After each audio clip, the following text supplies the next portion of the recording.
My name is Christine White. On a day-to-day basis, mission really looks like me being vulnerable with my friends, with me meeting moms at the playground in the neighborhood, and even though I'm an introvert and not always wanting to go out of my way to meet new people, reaching out, connecting with them, trying to understand where they come from, and inviting them to a mom's group that I've started in my neighborhood. I guess just in some ways trying to live life with people.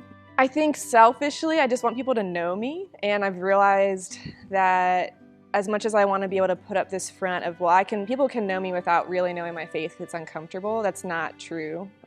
Who I am is a child of God. That is all of who I am. And so if I want people to know me, selfishly, I have to share my faith with them.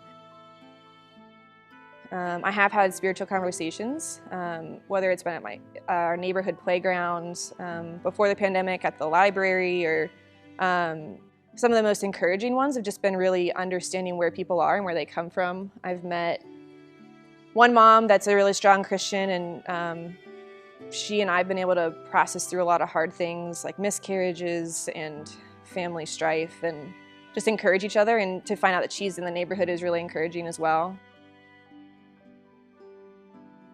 I've learned just different perspectives of how you come at a faith in Jesus.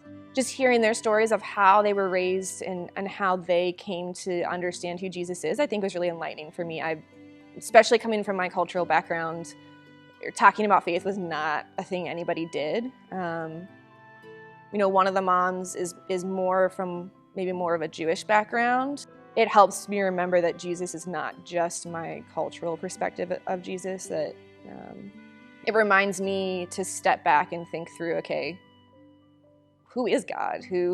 How do I explain this to someone who has almost no background in this? How do I pull all the culture out of it? How do I pull all of my own baggage out of it and think, this is the gospel, this is the raw way of describing, okay, this is who Jesus is, and this is what he's done.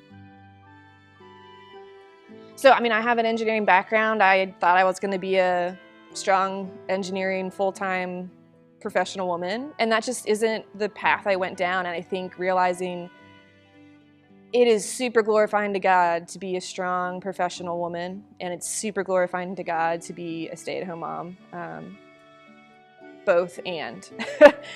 I think just I'm growing and being content with where God has me. And right now God has me at home with my toddler. And even the small things of, I have one kid, is it okay to be a stay-at-home mom with just one kid instead of having multiple kids? There's so many things that go through my mind as I process my identity and my worth, and realizing this is the way I can glorify God. Perseverance in discipling my daughter Jessa, who's a toddler, is a hard one for me because I'm not a Pinterest mom. I don't take a lot of joy out of creating all these super awesome play activities for her. I'm from an engineering background. I want to just get things done. But I think I've realized that as I bring her into my own mission focuses, I think that's a great way for me to disciple her in a very natural way. Obviously, there's the things of like trying to introduce her to Jesus through books or music or different things like that. And I think it helps me grow my faith as well, because it reminds me, okay, what am I showing my daughter through my actions, through my words? What am I teaching her about God? God can use me the most in my weakness, in the strength that he provides, not in my own strength. And I think there's a lot of contentment in that, in finding my place. And no matter where he has me, even if tomorrow I decide I'm going to go back and work full time, that would be then what I can do for him. But it's hard to let go of our plans, and it's hard to let go of our perspective on what is a successful life.